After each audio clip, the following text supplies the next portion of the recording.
Hi, my name is Oscar Herrera, and I'm here to tell you that we have been lied to.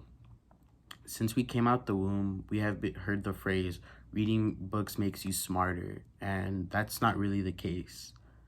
Books actually have a lot more benefits than just making you smarter. So you should listen to this because this can impact your overall life and it can impact your overall health. So like the main points we'll be discussing is the short-term benefits of the long-term benefits and the negative effects of reading. So before we talk about the benefits, we're going to talk about the negative effects. So the negative effects, there's actually a few, but one of them is about how reading books can be bad for your mental health or space. So reading certain books can be bad for you if you are not in the right mental space to read about it. So certain books like horror, like Stephen King, things like that, if you can't handle that kind of stuff, then it's obviously not going to be good for your mental space or the way that you are, because that's just not healthy for you. Like if you're if you can't handle watching suicide topics, are you gonna watch 13 Reasons Why? No. Reading can cause you to have poor posture if you read hunched over. That makes sense, and that's true because, like, let's say like you're reading and then you hunch over and then like you're that for like about an hour or two, however long you choose to read. That can affect your posture, and like if you have back pain or neck pain or things like that. Um, Reading in the dark can cause poor eyesight because you're not giving your eyes like what it needs in order to see. You're just using you're just using what you can, and that's not always good. So don't read at night. So now that we've talked about the negative effects of reading, let's talk about the short-term benefits of reading. Reading can lower stress levels by up to 68%. So anyone who knows who's like stressed, they know that when you're stressed, it's hard to just go to sleep, and reading can actually help relieve some of that stress. And reading before bed is proven to use to get better sleep. So if you read before bed, you can get better sleep like that. That's one way that you can sleep easier. And Healthline.com says that MRI scans have confirmed that reading involves a complex network of circuits and signals in the brain.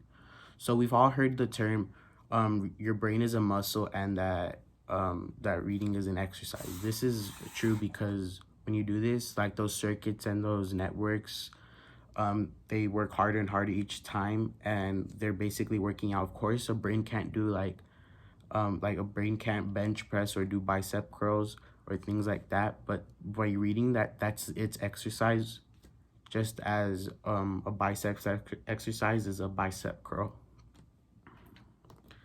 So now that we've talked about the short-term effects, let's talk about the long-term effects.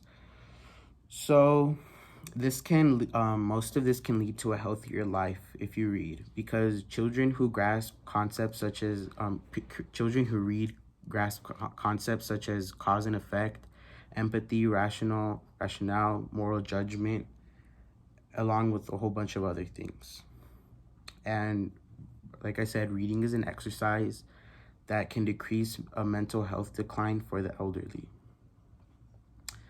The healthscienceacademy.org says that elderly people who read are 2.5 times less likely to develop Alzheimer's, because reading is proven to help improve memory.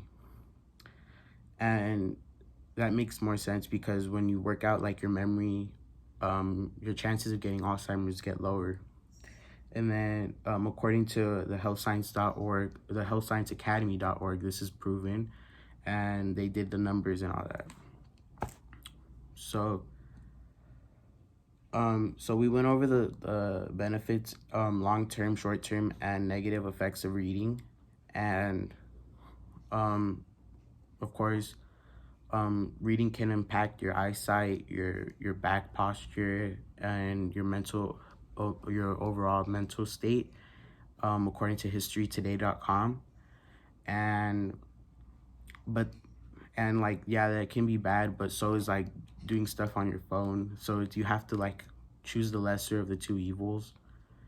And there's a lot more good than there is bad for reading, in my opinion. Well, on the list too, because there's so much things. There's so many other like benefits than just, oh, they make you smarter, like people say. It can give you so much more than making you smarter. It can like make your mind last a lot longer. So books have more benefits than just making you smarter, of course.